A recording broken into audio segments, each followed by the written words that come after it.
Hello friends, कैसे हैं? उम्मीद है अच्छा होंगे और अपने एग्जाम की तैयारी कंटिन्यू कर रहे हैं। आज हम फिर एक नए वीडियो के साथ आए हैं। चलिए शुरू करते हैं। आज हम जो चक्के में होने वाले डिफेक्ट के बारे में बात करेंगे। इसको व्हील डिफेक्ट बोला जाता है। इसको नापने के लिए एक व्हील गेज का प्रयोग किया जाता है। उसको हम लोग टायर डिफेक्ट गेज बोलते हैं। तो इसमें जो व्हील में जो दोष उत्पन्न होता है उसको हम लोग आज देखते हैं कितने तरह का दोष इसमें उत्पन्न होता है। तो इसमें कुल 7 तरह का दोष इसमें उत्पन्न होता है। इसी के बारे में हम लोग आज एक एक करके बात करेंगे। कुल 7 प्रकार के दोष इसमें उत्पन्न होता है। इसी के बारे में आज हम बात करेंगे। तो पहला दोष इसमें होता है जो थिन फ्लेंज। तो थिन फ्लेंज जो इस तरह का जो टायर होता है, जो जो मेरा व्हील होता है, तो व्हील में जो इस तरह का टायर बना होता है, तो यहाँ पे ये व्हील जो गेज को इस तरह यहाँ पे नापेंगे तो जब ये पूरी तरह अंदर सटेगा नहीं, तब ये मतलब जो ये मेरा व्हील है वो परमिसिबल है, और ये जो पूरी तरह सट गया तो मेरा ये कंडम हो गया है। तो इसका जो न्यू साइज होता है, तो इसका न्यू साइज हो गया, तो इसका न्यू हो जाता है 29.4 mm न्यू में। और इसका जो कंडम होता है, तो कंडमिंग हो जाता है 16 mm। और आजकल जो हाई स्पीड जो गाड़ी चल रही है, तो इसमें 22 mm में ये कंडम हो जाता है। तो इसको आप लोग याद रखें। चलिए, इसका जो जो थिन प्लेन हो जाता है, इसका थिन प्लेन हो जाने से क्या प्रभाव पड़ेगा?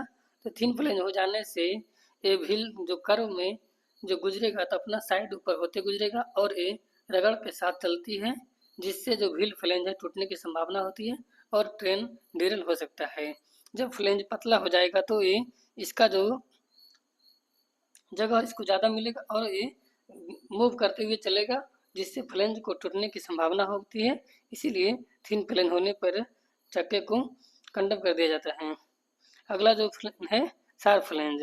तो शार्प फ्लेंज में इस तरह का इसका जो ट्रेड के ऊपर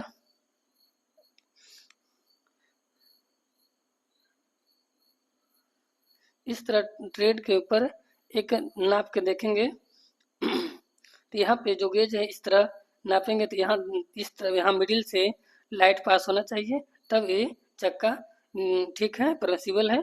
और इस तरह जब इसको नापेंगे तो ये जब पूरी तरह गैप भर जाएगा, इसमें कोई लाइटिंग पास नहीं होता, तब ये कंडम हो जाता है। तो इसका जो शार्प फ्लेंज का जो न्यू साइज होता है, न्यू होता है 14.5 mm।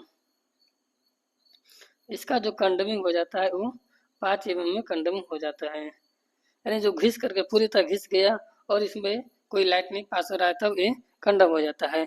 तो शार्प फ्लेंज उत्पन्न होने से इसका जो दोष है, शार्प फ्लेंज में इसका जो जो थ्रेड पर वो काफ़ी शार्पनेस हो जाता है, जिससे ट्रैक को चेंज कर जिससे कि ट्रैक को चेंज किया जाता है। तो ट्रैक चेंजिंग पॉइंट जो एक ट्रैक इस तरह जो अपना जो लाइन बदलता है, तो इसके चेंजिंग पॉइंट इस तरह का जो बना होता है, यहाँ चेंजिंग पॉइंट में ये रॉन्ग रूट में जा सकता है, यानी इसको इधर न आकर के गाड़ी को ये इधर मोड़ते हुए सीधा चले जाएगा। तो ये सब इसमें दोष उत्पन्न होता है कि चेंजिंग पॉइंट पर ये रॉन्ग रूट में जाने की संभावना होता है शार्प फ्लेंज में। अगला देख लेते हैं रेडियस टू रूट रेडियस, यानी रूट रेडियस। इसमें चक्के पे एक रेडियस बनता है। तो रेडियस को देखने के लिए इस तरह का जब हम इसको बिठाते हैं यहाँ पे, तो ये मिडिल से लाइट पास नहीं होना चाहिए इस तरह गेज को। जब यहाँ पे बीच में जब लाइट पास होने लगे, तब ये मेरा रेडियस है जो घिस गया है, यहाँ से अब ये कंडम हो जाएगा चक्का। तो इसका जो न्यू साइज होता है, तो न्यू में हो जाता है 14 mm। तो इसका कंडमिंग हो जाता है लेस देन 13 mm, यानी कि 13 mm से जब कम हो जाएगा तो इसको कंडमिंग कर दिया जाएगा।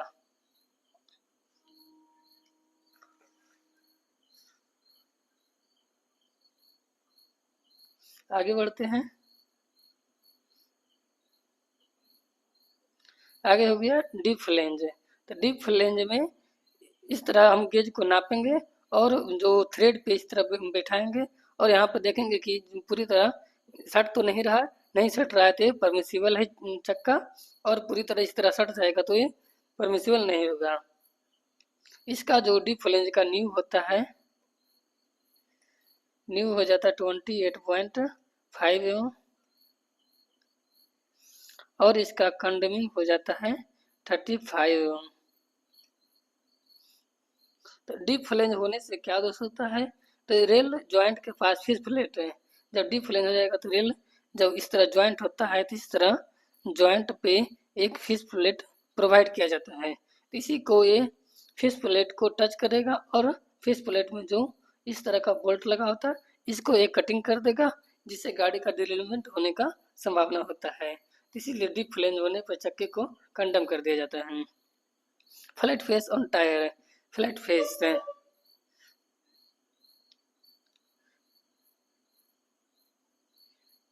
फ्लैट फेस में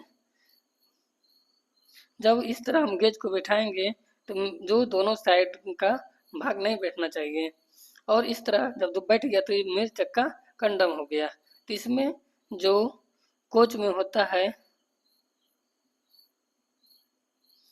कोच में 50 mm और वहीं गुड्स में ये 60 mm का होता है, यानी 50 mm से ऊपर नहीं होना चाहिए, इसमें 60 mm से ऊपर नहीं होना चाहिए। लेकिन अगर कहीं हम गाड़ी को एग्जामिन में जब हम 40 mm या 30 mm भी मिलता है तो इसको परमिसिबल नहीं कर सकते हैं, क्योंकि आगे जब ये लाइन में चलेगा तो ये जो फ्लैट फेस है ये बढ़ता ही जाएगा। तो आपसे पूछा जाए कि जब हमको 40 mm में मिला एग्जामिन टाइम में तो हम फ्लैट फेस में छोड़ सकते हैं, तो नहीं छोड़ सकते हैं, क्योंकि ये धीरे धीरे चक्का जब चलता है तो ये रेल के साथ ठप ठप का आवाज़ करते हुए जाएगा और ये और बढ़ जाएगा। तो इससे होता है कि जो ट्रैक का टूटने की संभावना होता है, इसी के लेकर के हम इसको कंडम कर देते हैं। होलो टायर।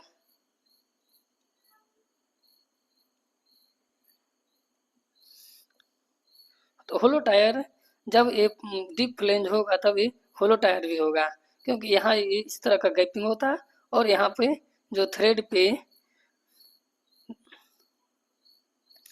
इस तरह का यहाँ पे गैप होना चाहिए। जब ये पूरी तरह से डीप हो गया, सट गया, तब यहाँ पर होलो टायर भी हो सकता है। ज़्यादा संभावना है कि जब डीप फ्लेंज होगा तो होलो टायर जरूर होगा। तो इसका जो हो जाता है होलो टायर का, इसमें केवल 5 mm से अबव, यानी जो ये गैपिंग है ये गैपिंग को ये भर देता है, तो इसका जो हो जाता है 5 mm और एवं ये यहाँ पे सट गया तो ये होलो टायर हो जाता है। Thin tyre.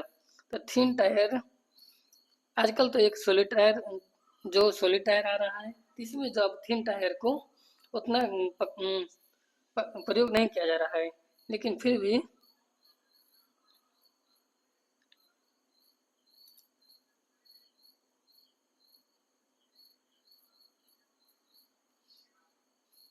इसमें पहले नापा जाता था कि यहाँ एक नापने का जगह इस बैठ गया नहीं, तो इसी को पूरी तरह से ये चक्का में फिट हो जाता था, तब ये थिन टायर में आता था।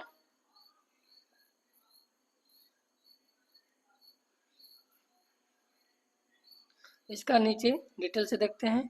थिन फ्लेंज है, तो अभी बात किए थे कि 28.5 से ये 16 एम जो रहेगा नॉर्मल में, और हाई स्पीड में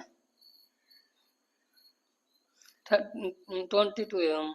शार्प फ्लेंज 14.5 से 5 एम। लूट रेडियस 16 आर से 13 आर। डीप फ्लेंज 28.5 से 35 एम कंडम में। फ्लैट फेस कोचिंग में 50 एवं गुड्स में 60 एवं। होलो टायर 5 एवं से ज़्यादा नहीं होना चाहिए। थिन टायर लेस देन 25 एवं से ज़्यादा नहीं होना चाहिए। जो भी डिफेक्ट बताया गया है इसको आप लोग याद रखें, हमेशा एग्जाम में पूछा जाता है। वीडियो कैसा लगा, वीडियो पसंद आए तो लाइक एंड सब्सक्राइब करें। Thank you.